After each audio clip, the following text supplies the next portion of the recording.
సాయి విజయవాడలో ప్రస్తుతం పరిస్థితి ఏ విధంగా ఉంది? ఒక పక్క యూటీఎఫ్ కూడా 36 గంటల దీక్షకు పూనుకుంది. మరి పోలీసులేమో మరో పక్క వాళ్ళు వేసుకున్న టెంట్లను కూడా తొలగిస్తున్నారు. కంప్లీట్ డీటెయిల్స్ ఏంటి? ప్రస్తుతం పరిస్థితి ఏ విధంగా ఉంది?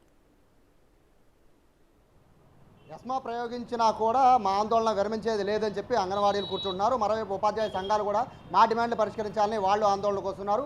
మరోవైపు మున్సిపల్ కార్మికులు అయితే కలెక్టర్ ఆఫీస్ దగ్గర నుంచి మొదలుపెట్టిన నన్ను ఆఫీసును కూడా వాళ్ళు ముట్టడి చేస్తున్నారు. ఫైనల్గా ధర్నా చౌక్ దగ్గరనే ఉన్నాను. ఒకసారి మొత్తం పోలీసులతో ధర్నా చౌక్ మొత్తం కూడా పూర్తిగా నిండిపోయిన పరిస్థితి. ధర్నా చౌక్ కూడా పూర్తిగా నిండిపోయింది ఆందోళనకారులతో.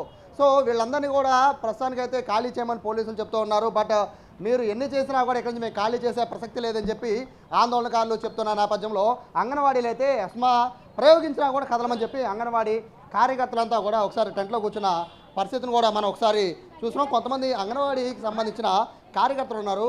మా ఎస్మా ప్రయోగిస్తామని చెప్పారు, మీ మీద నోటీసులు ఇచ్చారా, ఏమైంది? లేదు సార్, ఇప్పుడు గత రాష్ట్రంలో 29వ రోజుకి చేరుకునింది యొక్క అంగన్వాడీల సమ్మె. అంగన్వాడీలు ఎందుకు సమ్మెలో కూర్చున్నాము? అంగన్వాడీలకు వేతనము తెలంగాణ కంటే 1000 రూపాయలు వేతనం ఎక్కువ ఇస్తామన్నటువంటి ముఖ్యమంత్రి జగన్మోహన్ రెడ్డి మాట తప్పారు. కాబట్టి మాకు ఈరోజు అంగన్వాడీ ఉద్యోగులను ప్రభుత్వ ఉద్యోగులుగా గుర్తించాలి. కనీస వేతనం 26,000 రూపాయలు ఇవ్వాలి. సుప్రీంకోర్టు డిమాండ్ల గురించి మీరు మాట్లాడుతున్నారు. 28 రోజులు ఆందోళన చేస్తున్నారు. 29వ రోజు చేరుకుంది. ఎస్మా ప్రయోగిస్తామన్నారు. దీన్ని మీరేమంటారు? ఎస్మా జీవో నెంబర్ 2 అత్యవసర విభాగాలకు మాత్రమే అది వర్తిస్తుంది. అంగన్వాడీ ఉద్యోగులు ప్రభుత్వ ఉద్యోగులు కాదు. అత్యవసర విభాగాలు ఏవొస్తాయండి? నీరు, పాలు, రవాణా, వైద్యం, వాటికి మాత్రమే అత్యవసర విభాగాలు అవుతాయి. అంగన్వాడీకి వర్తించవు. ఇది ఎస్మా ప్రయోగించినా ఏమి చేసినా ఎవరు బెదిరే ప్రసక్తి అయితే లేదు.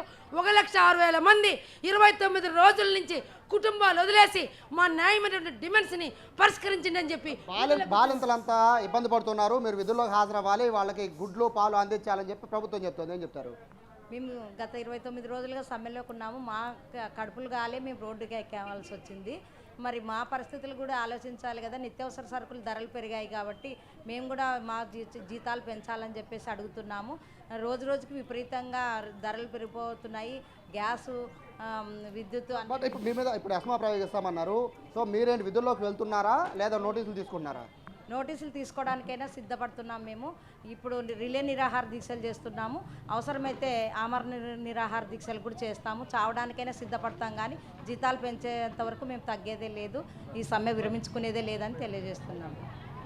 సో ఇది చెప్తూ ఉన్నారు. మొత్తం ఇక్కడైతే అంగన్వాడీ వర్కర్లు అందరూ కూడా ఈ ప్రస్తుతం అయితే టెంట్లోనే ఉన్నారు. బట్ పోలీసులు అయితే వీళ్ళకి పర్మిషన్ అయితే ఆపేస్తున్నాము, మీకు ఎస్మా ప్రయోగిస్తున్నారు కాబట్టి ఖచ్చితంగా ఇక్కడి నుంచి అయితే ఖాళీ చేయాలని చెప్తారు. బట్ వీళ్ళెవరూ కూడా వినే పరిస్థితి అయితే కనబడటం లేదు. వీళ్ళందరూ కూడా ఎస్మా ప్రయోగించినా ఏం చేసినా కూడా ఆందోళన అయితే విరమించేది లేదని ప్రస్తుతం వీళ్ళంతా కూడా 28 రోజులుగా, ఇవాళ 29 రోజులుగా అంగన్వాడీ వర్కర్లు అయితే ఆందోళన అయితే కంటిన్యూ చేస్తున్నారు. రాధిక, మరోవైపు ఉపాధ్యాయ సంఘాలు కూడా ఇదే లెనిన్ సెంటర్ ధర్నా చౌక్ దగ్గరకు వస్తున్నాయి. మరోవైపు కార్మిక సంఘాలు కూడా ఇక్కడికే వస్తున్నాయి.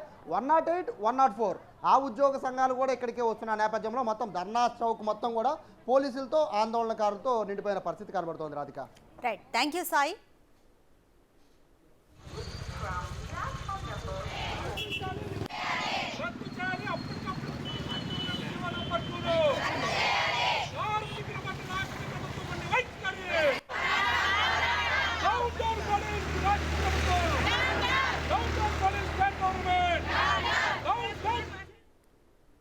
అంగన్వాడీల సమ్మెకు సంబంధించి మరింత సమాచారం మా ప్రతినిధి రాజు రాజమండ్రి నుంచి అందిస్తారు. రాజు, రాజమండ్రిలో పరిస్థితి ఏ విధంగా ఉంది? అంగన్వాడీలు ఈ రోజు ఉదయం 11 గంటలకు జైలు భరో కార్యక్రమానికి పిలుపునిచ్చారు. ఎస్మా చట్టాన్ని ప్రయోగించడం మేము లెక్క చేయమంటూ వాళ్ళైతే నిరసనకి ఖరాఖండిగా చెప్పేస్తున్నారు. కంప్లీట్ డీటెయిల్స్ ఏంటి? పరిస్థితి ఏ విధంగా ఉంది? కనీస వేతనం 26,000 రూపాయలు ఇవ్వాలి అనే డిమాండ్తో గత 29 రోజులుగా అంగన్వాడీలు అయితే రాష్ట్ర వ్యాప్తంగా చేస్తున్నటువంటి ఆందోళన కొనసాగుతున్నటువంటి పరిస్థితి అయితే ఉంది. దశల వారీగా వివిధ రూపాల్లో వీళ్ళ ఆందోళన అయితే కొనసాగిస్తున్నారు. గత 4 రోజుల నుంచి కూడా 24 గంటల పాటు ప్రతిరోజు వీళ్ళు ఆందోళన చేస్తున్నటువంటి పరిస్థితి అయితే కనిపిస్తుంది. ఇక్కడ నైట్ చలి విపరీతంగా ఉన్నా కూడా ఎవరు ఎక్కడికి కదలకుండా ఒక దీక్షతో వీళ్ళైతే ఆందోళన చేస్తున్నటువంటి పరిస్థితి అయితే ఉంది. మరోపక్క ప్రభుత్వం ఎస్మా ప్రయోగించింది. ఎస్మా నుంచి మాకు ఎస్మా ప్రయోగించినా ఏం చేసినా కూడా అదిరేది లేదు బెదిరేది లేదు అంటూ అంగన్వాడీలు తమ దీక్షను అయితే కొనసాగిస్తున్నారు. అయితే నిన్నటితో ప్రభుత్వం ఇచ్చినటువంటి ఎస్మా డెడ్ లైన్ అయిపోయింది. ఈ రోజు కనుక వీళ్ళు ఆందోళన కంటిన్యూ చేస్తే కనుక ఖచ్చితంగా విధుల నుంచి తొలగిస్తామని ఇప్పటికే ప్రభుత్వం నుంచి ఆదేశాలు ఉన్నటువంటి నేపథ్యంలో ఈరోజు జైలు భరో కార్యక్రమం కూడా చేస్తున్నటువంటి పరిస్థితి అయితే ఉంది. ఒకటి మీకు సంబంధించి ప్రభుత్వం నుంచి ఇంతవరకు హామీ రాలేదు, చర్చలన్నీ విఫలమవుతూనే ఉన్నాయి, మీ డిమాండ్స్ నెరవేర్చే పరిస్థితి అయితే లేదు. మరి ఇప్పుడు ఎస్మా నిన్నటితో అయిపోయింది. ఈ రోజు నుంచి కనుక మీరు విధుల్లోకి వెళ్ళిపోతే ఉద్యోగాలు తీస్తామన్నారు, ఏం చెప్తారు? గత 12వ తారీఖు నుంచి కూడా 1 by 1 బెదిరిస్తూనే ఉన్నారు. లాస్ట్గా వాళ్ళు ఎస్మాని ప్రయోగించారు. ఎన్ని అస్మాలు ప్రయోగించినా గట్టికి ప్రభుత్వం దిగొచ్చి మా 2 డిమాండ్స్ అంటే కనీస వేతనం 26,000, అలాగే సుప్రీంకోర్టు ఇచ్చినటువంటి తీర్పు గ్రాడ్యుయేషన్ పెంచితేనే కానీ మేము మా విధుల్లోనికి వెళ్ళాం ఖచ్చితంగా. అంటే 29 రోజులుగా ఆందోళన చేస్తున్నా కూడా ప్రభుత్వం నుంచి ఎట్లాంటి చర్చలు సఫలమైనటువంటి పరిస్థితి అయితే లేదు. ఇప్పుడు ఈ రోజు కనుక విధుల్లోకి వెళ్ళిపోతే మీ ఉద్యోగాలు తీస్తామని, మరి ఉద్యోగాలు పోతే ఏం చేస్తారు? ప్రభుత్వ ఉద్యోగుల మీద ప్రయోగించాల్సిన అస్మా చట్టాన్ని మా మీద ప్రయోగించింది. మేము అత్యవసర సేవల్లోకి వస్తామని చెప్పి ఈరోజు గుర్తొచ్చింది ప్రభుత్వానికి. గత 26 రోజుల నుంచి చేస్తున్నప్పుడు అప్పుడు అత్యవసర సేవలని గుర్తులేదు, మా మీద వేరే విధంగా నిర్బంధాలు తీసుకొచ్చారు. 26 రోజుల తర్వాత ఎస్మాని మా మీద ప్రయోగం చేశారు.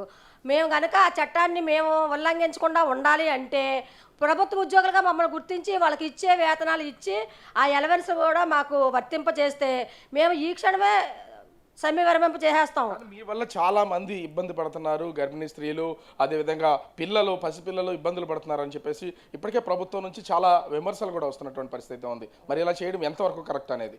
ఎవరైతే ఇబ్బందులు పడుతున్నారని ప్రభుత్వం చెప్తున్నారో అదే తల్లులు, అదే గర్భవతులు, బాలింతలు అంగన్వాడీకి సపోర్ట్గా ఉన్నారు. ఎందుకంటే అంగన్వాడీ సెంటర్ల మీదకి కలెక్టర్ల దగ్గర నుంచి వాలంటీర్ల వరకు అందరినీ కూడా అంగన్వాడీ సెంటర్లో సేవలు చేయడం కోసం పంపించినప్పుడు ఆ అంగన్వాడీలో ఎవరైతే లబ్ధిదారులు ఉన్నారో వాళ్ళందరూ కూడా మా టీచర్స్ చేసేది న్యాయమైన పోరాటం కాబట్టి వాళ్ళ డిమాండ్స్ని మీరు పరిష్కరించండి, ఆ తర్వాత మేము ఫుడ్ తీసుకుంటామని చెప్పి నిరాకరించి పిల్లలు ఎవరిని కూడా అంగన్వాడీ సెంటర్లకు పంపించిన పరిస్థితి ఈరోజు.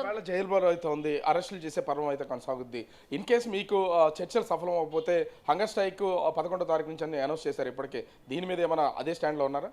మేము అదే స్టాండ్లో ఉన్నాం. మీరు అరెస్టులు చేయండి, ఇంకోటి చేయండి, ఏం చేసినా కానీ అంగన్వాడీలు ఎవరో కూడా ఈ సమ్మె నుంచి విరమించి ఇంటికి వెళ్ళేది లేదు, విధుల్లోనికి చేరేది లేదు. అది నిన్న సాయంత్రానికే మీకు తెలిసింది. కాబట్టి మేము ఎట్టి పరిస్థితుల్లోనూ కూడా ఇక్కడే ఉంటాము. ఏమి ప్రయోగించినా మీరు ఏం చేసినా కానీ మా సమ్మె అయితే మాత్రం కొనసాగుతుంది. ఇది మాత్రం మీరు కళ్ళు తెరుచుకుని ప్రభుత్వం మా డిమాండ్స్ ఏవైతే ఉన్నాయో 2 డిమాండ్స్ని కూడా తీర్చాలి. లేని పక్షంలో మీరు ఏం చేసినా కానీ మేము ఇప్పుడు రిలే నిరాహార దీక్షలో రాష్ట్ర కేంద్రంలో 5వ తారీఖు నుంచి ప్రారంభమయ్యాయి. కేంద్రాల్లో 6వ తారీఖు నుంచి అన్ని జిల్లా కేంద్రాల్లో కూడా స్టార్ట్ అయ్యాయి.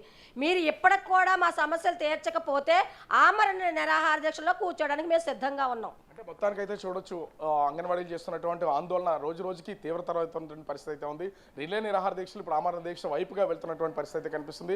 ప్రభుత్వం నుంచి స్పష్టమైనటువంటి హామీ 26,000 రూపాయల కనీస వేతనం, గ్రాడ్యుటీ, రెండింటి డిమాండ్స్ నెరవేరిస్తే మేము ఇప్పటికిప్పుడే సమ్మె విరమిస్తామని వీళ్ళు చెప్తున్నటువంటి పరిస్థితి అయితే ఉంది. మరి ప్రభుత్వం ఎట్లాంటి నిర్ణయం తీసుకుంటుంది? ఇప్పుడు అరెస్టులు చేస్తారా, లేదా ఈ ఎస్మా ప్రయోగించారు కాబట్టి విధుల్లోంచి తొలగిస్తారా, లేదా వీళ్ళు ఇచ్చినటువంటి డిమాండ్స్ నెరవేరుస్తారా అనేది మాత్రం వేచి చూడాల్సినటువంటి పరిస్థితి అయితే కనిపిస్తోంది. Thank you Raju.